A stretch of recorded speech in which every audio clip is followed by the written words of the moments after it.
ایک تو یہ کہ القرآن یفسر بعضہ بعضا کے اصول کے مطابق قرآن مجید کے اندر سورہ بقرہ میں یہ واضح کر دیا گیا شہر رمضان الذی انزل فیہ القرآن، رمضان مبارک کا مہینہ وہ ہے کہ جس میں قرآن نازل کیا گیا، اور یہاں فرمایا انا انزلناہ فی لیلۃ القدر، ہم نے اس کو اتارا ہے لیلۃ القدر میں۔ ان دونوں کو جوڑیے تو اس کا ایک لا محالہ جو ایک انیویٹیبل رزلٹ نکلتا ہے وہ یہی ہے کہ یہ لیلۃ القدر رمضان مبارک میں۔ دوسری اس کی تائید ہوتی ہے وہ مشہور حدیث جس کو الحمدللہ کہ ہم نے بہت عام کیا ہے، رمضان مبارک کی آمد سے قبل کوشش ہوتی ہے ہر سال جو ہے اس کی یاد دہانی کرا دی جائے۔ ایک طویل خطبہ جو حضور نے دیا تھا، خطبنا رسول اللہ صلی اللہ علیہ وسلم فی آخر یوم من شعبان، یہ حضرت سلمان فارسی رضی اللہ تعالیٰ عنہ سے مروی ہے کہ حضور نے شعبان کے آخری دن ہمیں خطبہ ارشاد فرمایا، یا ایھا الناس قد اظلکم شہر عظیم شہر مبارک شہر فیہ لیلۃ خیر من الف شہر، لوگوں آگاہ ہو جاؤ، تم پر ایک بہت مبارک مہینے نے، بڑی عظمت والے مہینے نے سایہ کر دیا ہے، سایہ فگن ہو گیا ہے تم پر ایک مہینہ جو بڑی عظمت والا ہے، شہر عظیم جو بڑی برکت والا ہے، شہر مبارک، اور تیسرا جملہ اس میں یہی ہے شہر فیہ لیلۃ خیر من الف شہر، وہ مہینہ کہ جس میں ایک رات وہ بھی ہے کہ جو 1000 مہینوں سے افضل ہے۔ ان دونوں چیزوں کے حوالے سے تقریباً دلائل بھی موجود ہیں، اور ویسے یہ کہ جیسا کہ میں عرض کر چکا ہوں اجماع ہے کہ یہ رمضان مبارک ہی کی ایک شب ہے۔ لیکن رمضان مبارک کی کون سی شب ہے؟ اس پر بعض مفسرین نے تو لکھا ہے کہ 40 قول ہیں۔ چنانچہ صاحب تفسیر مظہری قاضی ثناء اللہ پانی پتی نے، میں نے وہ تفصیل تو نہیں پڑھی، کہ 40 قول نقل کیے، لیکن امام راضی نے جو 9 قول نقل کیے ہیں وہ میں تیزی کے ساتھ آپ کو سنا دیتا ہوں۔ ابن رزین رحمہ اللہ کا قول یہ ہے کہ رمضان کی پہلی شب ہے۔ حضرت حسن بصری رحمت اللہ علیہ یہ ہے تابعین میں سے، اس لیے میں رضی اللہ عنہ نہیں کہہ رہا، رحمت اللہ علیہ۔ حضرت حسن بصری رحمت اللہ علیہ کی رائے ہے کہ یہ 17ویں شب ہے، یعنی وہ شب کہ پھر جس کے اگلے دن جو ہے وہ غزوہ بدر ہوا ہے، یوم الفرقان۔ حضرت انس رضی اللہ تعالی عنہ مرفوعاً روایت کرتے ہیں کہ یہ 19ویں شب ہے۔ محمد بن اسحاق جو بہت بڑے سیرت نگار ہیں حضور کے، ان کا قول ہے کہ یہ 21ویں شب ہے۔ حضرت عبداللہ ابن عباس رضی اللہ تعالی عنہما سے قول جو ہے مروی ہے کہ یہ 23ویں شب ہے۔ حضرت عبداللہ ابن مسعود رضی اللہ تعالی عنہ سے مروی ہے کہ یہ 24ویں شب ہے، اور اس کو میں ذرا اہمیت دیتا ہوں اس لیے کہ 24ویں شب جو ہے سورہ علق کی ابتدائی آیات کے نزول کے ضمن میں کچھ حساب کتاب کے جوڑنے سے 24ویں اور 25ویں شب کا بھی معاملہ جڑتا ہے، جو کہ میں نے آپ کو سورہ علق کے درس کے دوران بتایا تھا۔ اس کے بعد حضرت ابو ذر غفاری رضی اللہ تعالیٰ عنہ کا قول ہے کہ یہ 25ویں شب ہے۔ اس کے بعد حضرت ابی ابن کعب رضی اللہ تعالیٰ عنہ کا قول ہے، یہ وہ ہے جن کو کہ حضور نے خود فرمایا کہ اقرأہم ابی ابن کعب،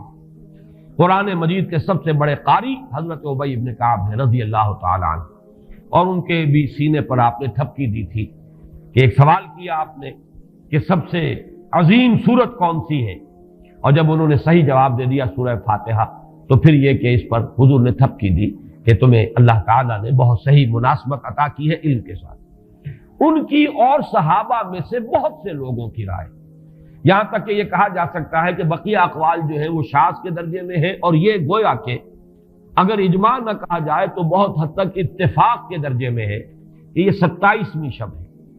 اور اس 27ویں شب کے ضمن میں حضرت عبداللہ ابن عباس سے ایک روایت میں پہلے آپ کو بتا چکا ہوں کہ 23ویں شب، لیکن 27ویں شب کے ضمن میں جو مختلف روایات حضرت عبداللہ ابن عباس رضی اللہ تعالی عنہما سے مروی ہیں،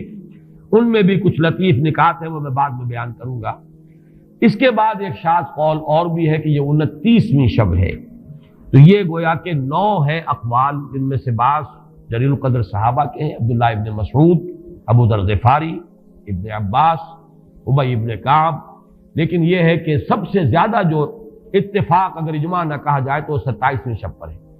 اس 27ویں شب کے بارے میں حضرت عبداللہ ابن عباس نے 3 نکتے بیان کیے۔ ایک نکتہ تو یہ ہے کہ یہ پوری سورہ مبارکہ جو ہے سورۃ القدر، اس میں 30 الفاظ ہیں اور ان 30 الفاظ میں سے 27واں لفظ ہے ہیا، ہیا حتی مطلع الفجر، یہ 27واں ہے۔ اس کے اعتبار سے گویا کہ انہوں نے ایک ربط قائم کیا ہے کہ یہ 27ویں شب ہے۔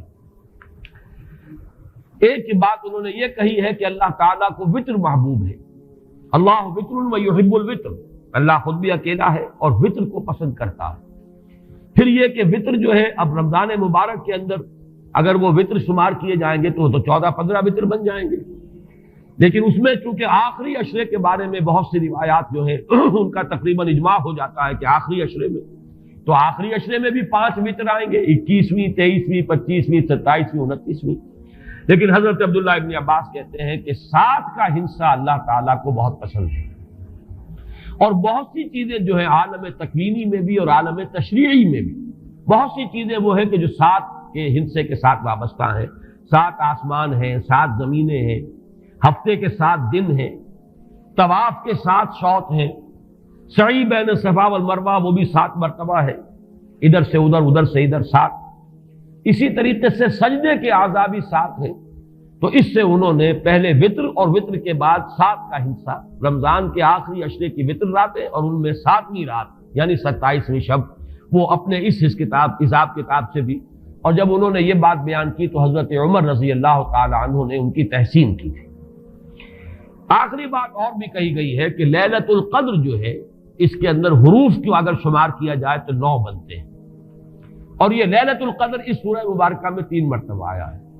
انا انزلناہ فی لیلۃ القدر وما ادراک ما لیلۃ القدر لیلۃ القدر خیر من الف شہر، اس اعتبار سے بھی 3 کو ضرب دی جائے 9 سے تو وہ بھی 27 کا عدد بنتا ہے۔ بہرحال یہ میں نے جیسا کہ عرض کیا تھا کہ ان کا کوئی تعلق نہ صرف سے ہے، نہ نحو سے ہے، نہ روایات سے، لیکن بہرحال حضرت عبداللہ ابن عباس کا ایک ذوق ہے، اس کو آپ ذوقی باتیں بھی کہہ سکتے ہیں، لیکن یہ کہ حضرت عبداللہ ابن عباس کی ذوقی بات ہے، لہذا اس کا کم سے کم تذکرہ ہو جانا چاہیے۔